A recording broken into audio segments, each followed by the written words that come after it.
El libro de los espíritus. Por Adam Kardec. Libro cuarto. Esperanzas y consuelos. Capítulo primero. Penas y goces terrenales. Felicidad y desdicha relativas. Pérdida de los seres queridos. Decepciones. Ingratitud. Afectos contrariados. Uniones antipáticas. Temor a la muerte. Hastío de la vida. Suicidio. Felicidad y desdicha relativas. 920. ¿El hombre puede gozar en la tierra de una felicidad completa? No, puesto que la vida le ha sido dada como prueba o expiación. No obstante, de él depende aliviar sus males y ser en la tierra tan feliz como sea posible. 921. Se entiende que el hombre será feliz en la tierra cuando la humanidad se haya transformado. Con todo, en el ínterin, ¿puede cada uno asegurarse una felicidad relativa? La mayoría de las veces, el hombre es el artífice de su propia desdicha. Al poner en práctica la ley de Dios, se evita muchos males y se procura una felicidad tan intensa como se lo permita su grosera existencia. El hombre que está perfectamente compenetrado de su destino futuro solo ve en la vida corporal una estación temporaria. Para él se trata de un alto momentáneo en un hospedaje precario. Fácilmente se consuela con que se presenten algunos disgustos pasajeros en un viaje que habrá de conducirlo a una situación que será tanto mejor cuanto mejores hayan sido los preparativos que hizo por anticipado. Desde esta vida somos castigados, por infringir las leyes de la existencia corporal, con los males que resultan de esa infracción y de nuestros propios excesos. Si nos remontamos paso a paso hasta el origen de lo que llamamos nuestras desgracias terrenales, veremos que la mayoría de ellas son el resultado de una desviación inicial del camino recto. A través de esa desviación nos internamos en un sendero perjudicial y, de consecuencia en consecuencia, caemos en la desdicha. 922. La felicidad terrenal es relativa a la situación de cada uno. Lo que es suficiente para la felicidad de uno, para otro constituye una desgracia. No obstante, ¿existe una medida de felicidad que sea común a todos los hombres? Para la vida material, la felicidad consiste en poseer lo necesario. Para la vida moral, es la conciencia limpia y la fe en el porvenir. 923. Lo que es superfluo para uno, no resulta necesario para otro, y viceversa, conforme a la situación en que se encuentren. En efecto, así es conforme a vuestras ideas materiales, vuestros prejuicios, vuestra ambición y todos vuestros ridículos caprichos, por los que el porvenir habrá de juzgaros cuando comprendáis la verdad. Sin duda, el hombre que tenía 50.000 libras de renta y se ve reducido a 10.000, se considera muy desdichado, porque ya no podrá darse tanta importancia ni conservar lo que él llama su categoría. Tener caballos, sirvientes, satisfacer sus pasiones, etc. Cree, pues, que le falta lo necesario. No obstante, ¿piensas tú, francamente, que haya que tenerle lástima, cuando alrededor suyo hay quienes se mueren de hambre y de frío y no tienen ni un refugio donde reclinar la cabeza? El sabio, para ser feliz, mira hacia abajo y nunca hacia arriba, salvo que lo haga para elevar su alma hacia lo infinito. Véase el párrafo 715. 924. Hay males que son independientes de la manera de obrar y que afectan incluso al más justo de los hombres. ¿No existe alguna manera de preservarse de ellos? En ese caso, si quiere progresar, el hombre debe resignarse y sufrir esos males sin quejarse. Con todo, siempre encuentra un consuelo en la conciencia, que le brinda la esperanza de un porvenir mejor, si hace lo necesario para obtenerlo. 925. ¿Por qué Dios favorece con los dones de la fortuna a algunos hombres que no parecen haberlos merecido? Se trata de un favor a los ojos de los que solo ven el presente. No obstante, sabedlo bien, la fortuna suele ser una prueba más peligrosa que la miseria. Véase el párrafo 814 y siguientes. 926. La civilización, al crear nuevas necesidades, ¿no se convierte en una fuente de nuevas aflicciones? Los males de este mundo guardan relación con las necesidades ficticias que os habéis creado.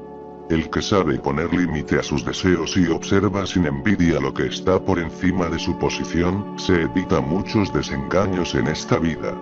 El más rico es el que tiene menos necesidades. Vosotros envidiáis los goces de aquellos que os parecen los afortunados del mundo. No obstante, ¿sabéis lo que les está reservado? Si guardan sus goces para sí, son egoístas. En ese caso, vendrán los contratiempos. Más bien compadéceos de ellos.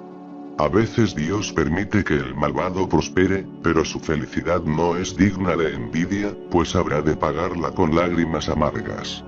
Si el justo es desdichado, se trata de una prueba que se le tomará en cuenta si la soporta con valor. Acordaos de estas palabras de Jesús. Bienaventurados los que sufren, porque serán consolados. 927.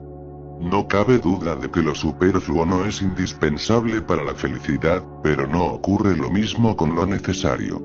Ahora bien, la desdicha de los que están privados de lo necesario, ¿no es real?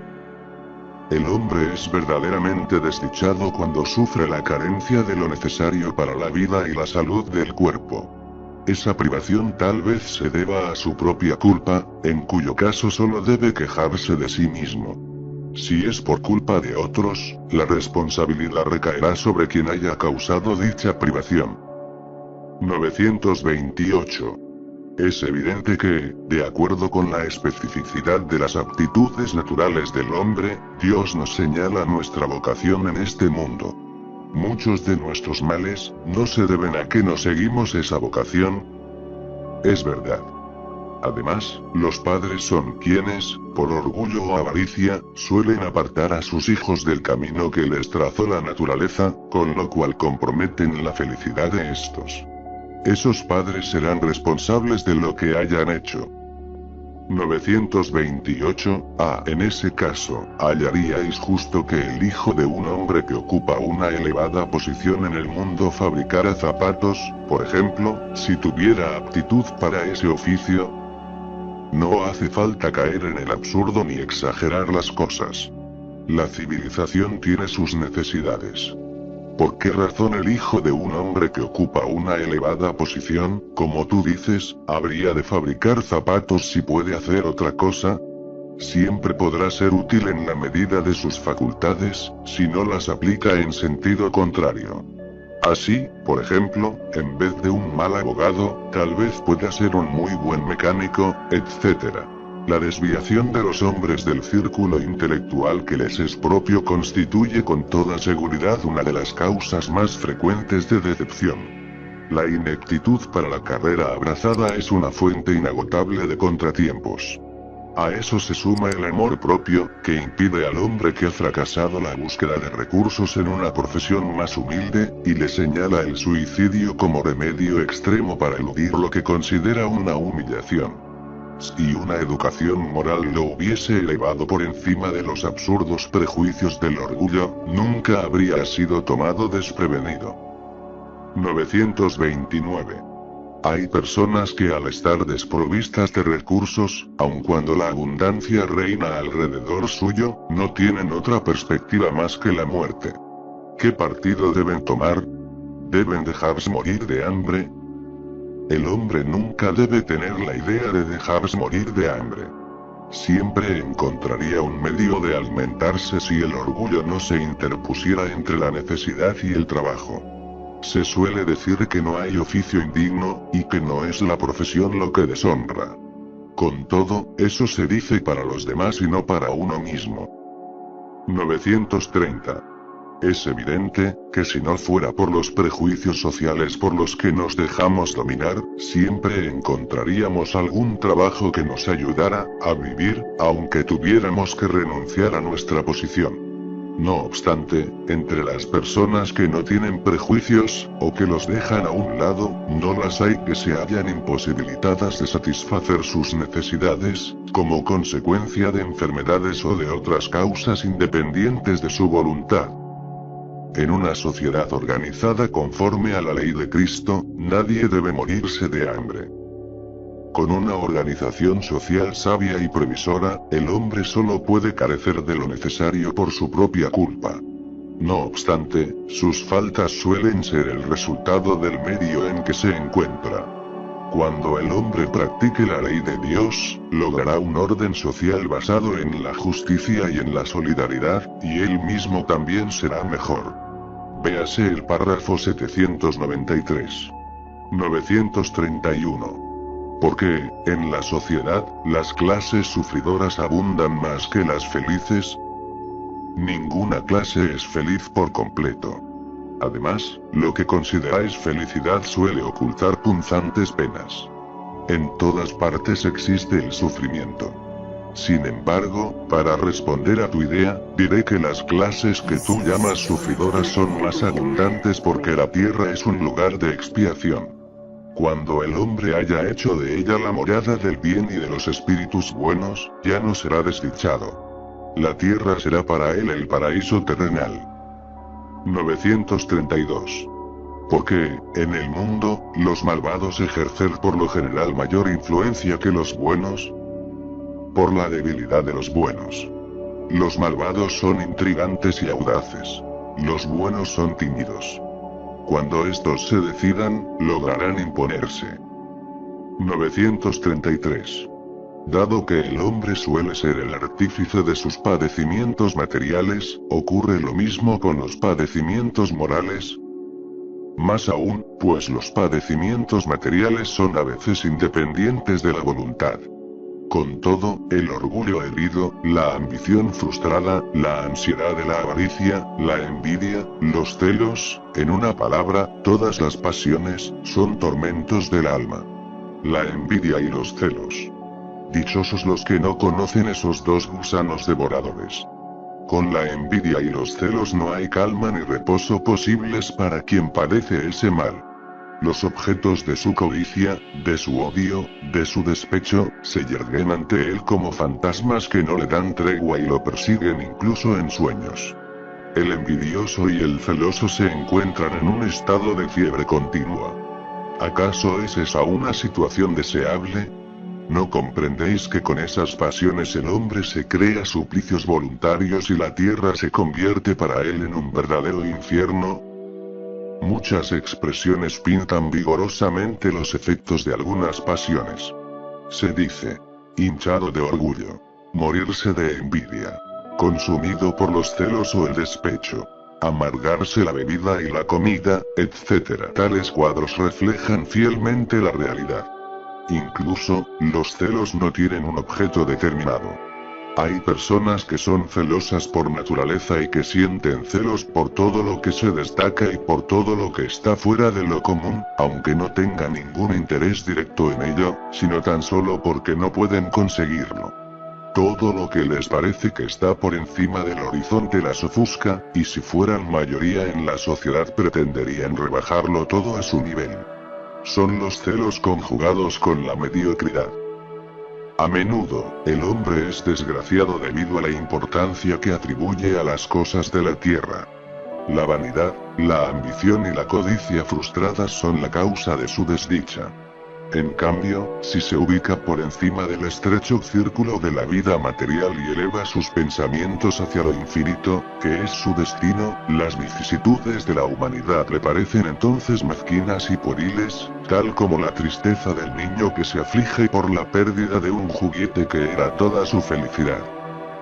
El que solo ve la felicidad en la satisfacción del orgullo y de los apetitos groseros es desdichado cuando no puede satisfacerlos, mientras que el que no aspira a nada superfluo es feliz con lo que otros consideran una calamidad. Nos referimos al hombre civilizado, porque el salvaje, dado que sus necesidades son más limitadas, no tiene los mismos motivos de codicia y de angustia. Su manera de ver las cosas es muy diferente. En el estado de civilización, el hombre razona acerca de su desdicha y la analiza. Por eso la desdicha lo afecta más. No obstante, también está en condiciones de razonar y analizar los medios de obtener consuelo.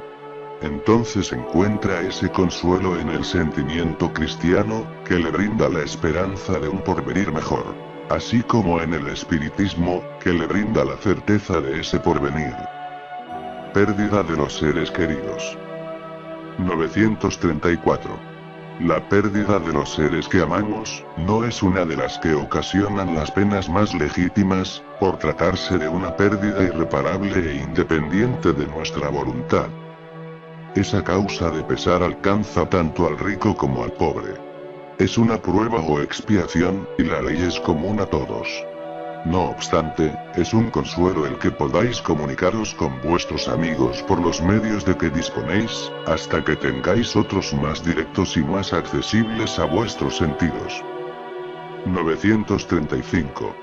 ¿Qué pensar de la opinión de las personas a quienes las comunicaciones de ultratumba les resultan una profanación? No puede haber profanación cuando existe recogimiento y cuando la evocación se hace con respeto y honestidad. Prueba de ello es que los espíritus que os aprecian acuden con placer. Están felices de que los recordéis y de comunicarse con vosotros. Habría profanación en caso de que eso se hiciera con frivolidad. La posibilidad de entrar en comunicación con los espíritus es un muy grato consuelo, puesto que nos proporciona los medios de conversar con los parientes y amigos que dejaron la tierra antes que nosotros. Mediante la evocación los atraemos. Están a nuestro lado, nos escuchan y nos responden. Por decirlo así, ya no existe separación entre ellos y nosotros. Nos ayudan con sus consejos, nos dan testimonio de su afecto y de la alegría que experimentan porque los recordamos. Para nosotros es una satisfacción saber que son felices, enterarnos por ellos mismos de los detalles de su nueva existencia, así como adquirir la certeza de que nos reuniremos con ellos cuando llegue el momento de nuestro regreso. 936. ¿De qué modo afecta a los espíritus el dolor inconsolable del que son objeto en quienes los sobreviven? El espíritu es sensible al recuerdo que se conserva de él, así como a los lamentos de aquellos a los que amó. No obstante, un dolor incesante e irreflexivo lo afecta intensamente, porque en ese dolor excesivo ve una falta de fe en el porvenir, así como también de confianza en Dios, y por consiguiente, un obstáculo para el adelanto, y tal vez, para el reencuentro. Dado que el espíritu está más feliz que en la tierra, lamentarse de que haya perdido la vida implica lamentarse de que sea feliz. Dos amigos están presos y encerrados en el mismo calabozo. Ambos alcanzarán un día la libertad, pero uno de ellos la obtiene antes que el otro. Sería caritativo que el que sigue preso se disgustara porque su amigo fue liberado antes que él. No habría de su parte más egoísmo que afecto si quisiera que el otro compartiese su cautiverio y sus padecimientos tanto tiempo como él. Lo mismo sucede con dos seres que se aman en la tierra.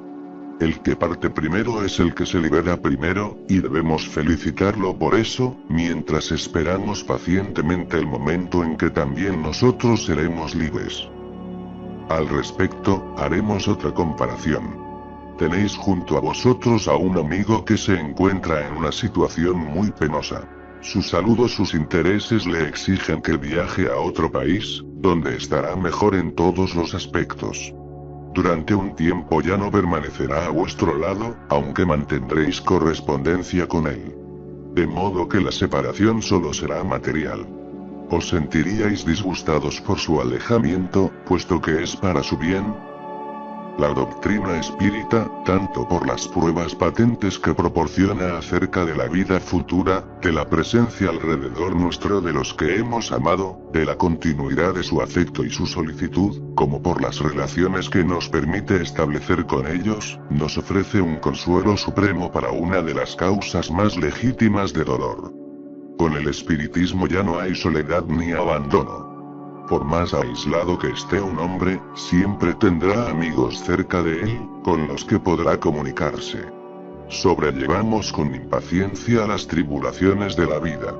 Nos parecen tan intolerables que no comprendemos cómo es posible que las soportemos. Sin embargo, si las hemos sobrellevado con valor, si hemos sabido imponer silencio a nuestras quejas, nos felicitaremos por eso cuando estemos fuera de esta prisión terrenal, del mismo modo que el paciente que sufre, cuando está curado, siente satisfacción por haberse resignado a someterse a un tratamiento doloroso. Decepciones. Ingratitud. Afectos contrariados. 937. Las decepciones que experimentamos debido a la ingratitud y a la fragilidad de los lazos de amistad, ¿no son también para el hombre de buen corazón una fuente de amargura? Así es. Con todo, nosotros os enseñamos a compadeceros de los ingratos y de los amigos infieles, pues serán más desdichados que vosotros. La ingratitud es hija del egoísmo, y el egoísta encontrará más tarde corazones insensibles, como él mismo lo ha sido. Pensad en los que han hecho más bien que vosotros, que valían más que vosotros y a quienes se pagó con ingratitud. Pensad que el propio Jesús fue escarnecido y despreciado en la tierra, tildado de bribón e impostor, y no os asombréis de que os vaya a suceder lo mismo. Que el bien que habéis hecho sea vuestra recompensa en este mundo, y no os preocupe lo que digan de él quienes lo recibieron. La ingratitud es una prueba para vuestra persistencia en la práctica del bien, lo cual se os tomará en cuenta. Además, los que os han despreciado serán tanto más castigados cuanto mayor haya sido su ingratitud. 938. Las decepciones provocadas por la ingratitud, no tienen por objeto endurecer nuestro corazón ni cerrarlo a la sensibilidad. Eso sería un error. Porque el hombre de buen corazón, como tú dices, siempre es feliz por el bien que hace. Sabe que si ese bien no es recordado en esta vida, será recordado en otra, y que el ingrato se avergonzará y tendrá remordimientos. 938. Ese pensamiento no impide que su corazón quede dolorido. Ahora bien, ese dolor, ¿no podría sugerirle la idea de que sería más feliz si fuera menos sensible? Sí, si prefiere la felicidad del egoísta. Triste felicidad. Así pues, sepa ese hombre que los amigos ingratos que lo abandonaron no son dignos de su amistad y que se ha equivocado acerca de ellos. En ese caso, no debe lamentarse de haberlos perdido. Más adelante encontrará nuevos amigos que sabrán comprenderlo mejor. Compadeceos de los que tienen para con vosotros un mal comportamiento sin que lo hayáis merecido, pues para ellos habrá una penosa retribución. Con todo, que eso no os afecte. Es la manera de colocaros por encima de ellos. La naturaleza ha otorgado al hombre la necesidad de amar y de ser amado. Uno de los mayores goces que se le conceden en la tierra consiste en encontrar corazones que simpaticen con el suyo. Así, la naturaleza le da las primicias de la felicidad que se le reserva en el mundo de los espíritus perfectos, donde todo es amor y benevolencia. Se trata de un goce que se niega al egoísta. Uniones antipáticas. 939. Dado que los espíritus que simpatizan mutuamente son conducidos a unirse, ¿a qué se debe que, entre los espíritus encarnados, a menudo solo uno de ellos sienta afecto, y que el amor más sincero sea acogido con indiferencia o hasta con repulsión? Además, ¿cómo puede ser que el más intenso afecto entre dos seres pueda convertirse en antipatía y a veces en odio? ¿No comprendes entonces que se trata de un castigo, aunque solo sea pasajero? Por otra parte, ¿cuántos hay que creen amar perdidamente porque solo juzgan por las apariencias, y cuando se ven obligados a convivir con la otra persona no tardan en reconocer que se trataba apenas de una pasión material? No basta con estar enamorado de una persona que os agrada y que consideráis provista de bellas cualidades. Solo si vivís realmente en su compañía podréis apreciarla. ¿Cuántas uniones hay, también, de personas que al comienzo parecían destinadas a no simpatizar, y cuando ambas se conocieron y se analizaron lo suficiente terminaron por amarse con un amor tierno y duradero, porque se basaba en la estima? No hay que olvidar que quien ama es el espíritu y no el cuerpo, y que cuando la ilusión material se disipa, el espíritu ve la realidad. Hay dos clases de afecto: el del cuerpo y el del alma. A menudo se los confunde. El afecto del alma, cuando es puro y se basa en la simpatía, es duradero. El del cuerpo, en cambio, es perecedero. Por eso muchas veces los que creían amarse con un amor eterno se odian cuando se acaba la ilusión. 940. La falta de simpatía entre los seres destinados a vivir juntos, no es también una fuente de pesares tanto más amargos cuanto que envenenan toda la existencia. Muy amargos, en efecto. No obstante, se trata de una de esas desdichas cuya causa principal a menudo sois vosotros mismos. En primer lugar, vuestras leyes están erradas. ¿O acaso crees que Dios te obliga a permanecer junto a los que te desagradan? Además, en esas uniones, muchas veces buscáis más la satisfacción de vuestro orgullo y de vuestra ambición, que la felicidad de un afecto mutuo. En ese caso, sufrís la consecuencia de vuestros prejuicios. 940. Pero entonces, ¿no hay casi siempre una víctima inocente? Sí, y para ella es una dura expiación. Sin embargo, la responsabilidad de su desdicha recaerá en quienes la hayan causado. Si la luz de la verdad ha penetrado en su alma, la víctima encontrará consuelo en la fe en el porvenir. Por lo demás, a medida que los prejuicios se debiliten, desaparecerán también las causas de esas desdichas privadas. Temor a la muerte. 941. El temor a la muerte es para muchas personas una causa de perplejidad. ¿A qué se debe ese temor, dado que tienen ante ellas el porvenir? Ese temor no tiene ninguna razón de ser. No obstante, ¿qué pretendes?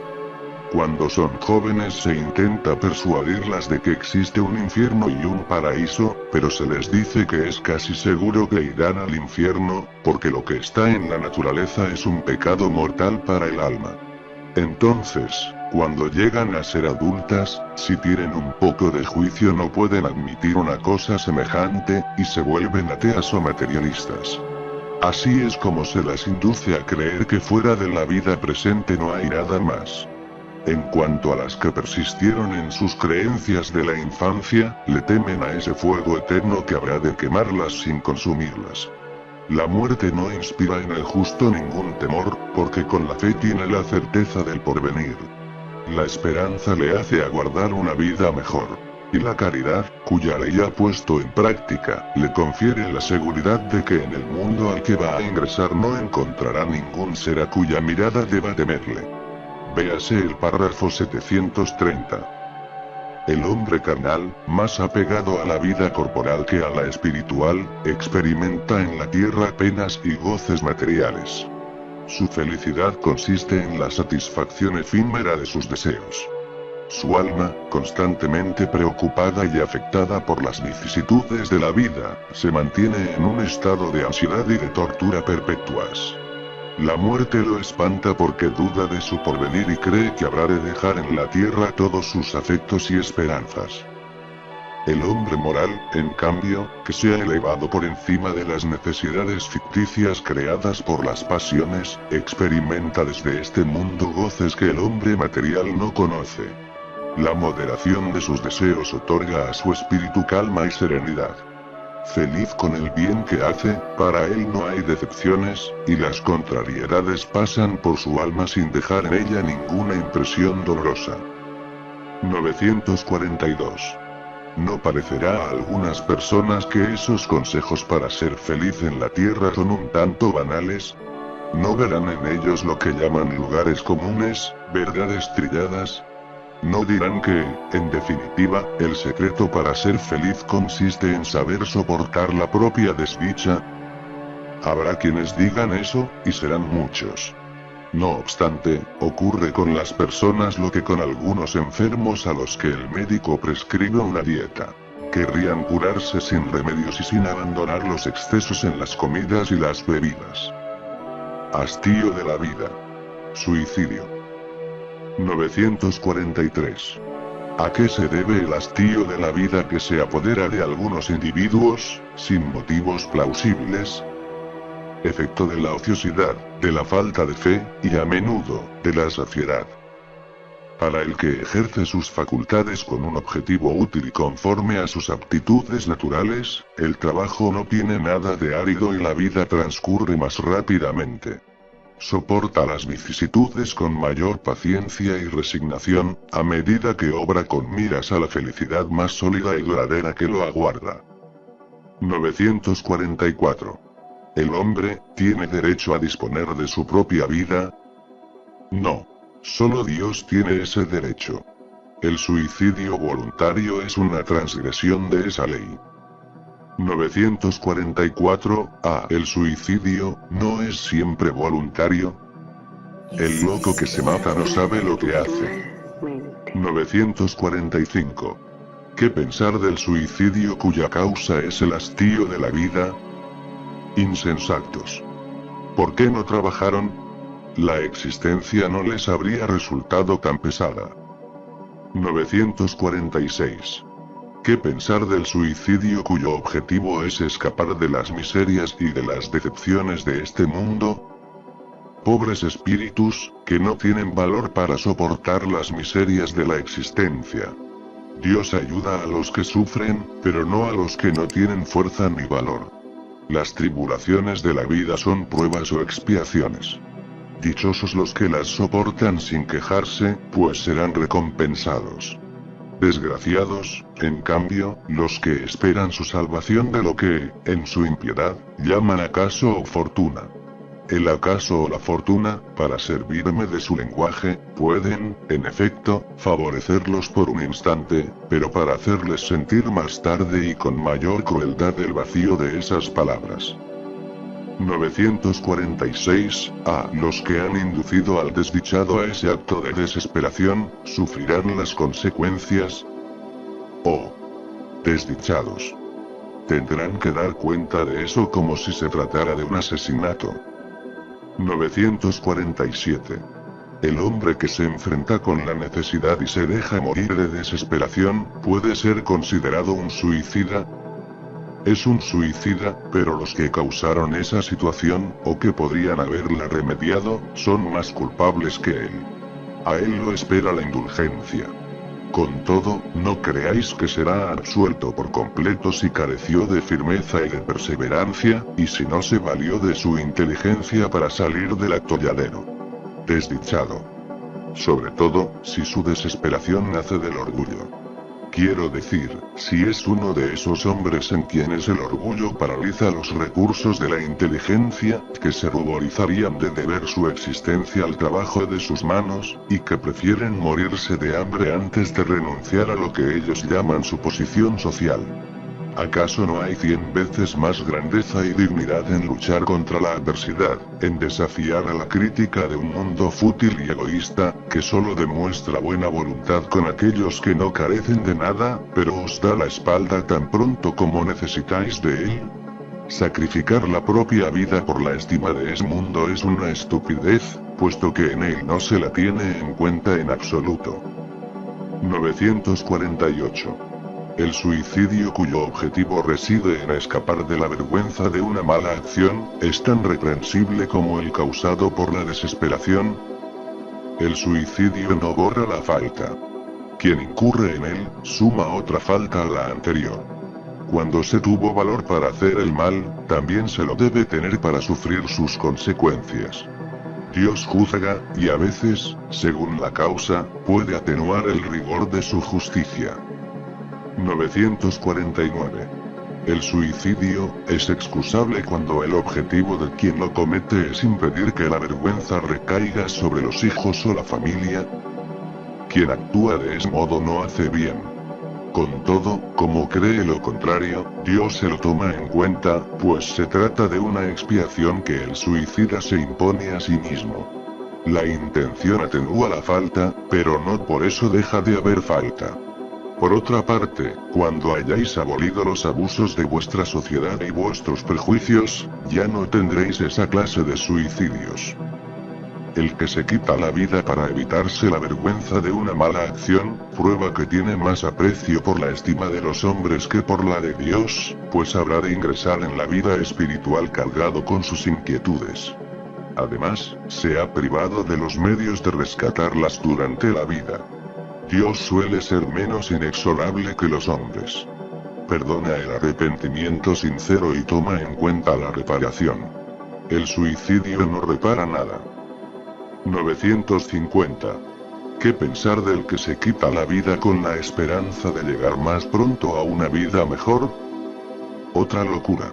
Que haga el bien y estará más seguro de alcanzarla. El suicida retrasa su entrada en un mundo mejor, y él mismo pedirá volver para concluir esa vida que interrumpió debido a una idea falsa. Una falta, sea cual fuere, nunca abre el santuario de los elegidos. 951. El sacrificio de la propia vida no es meritorio, a veces, cuando su objetivo es salvar la vida del prójimo o ser útil a los semejantes.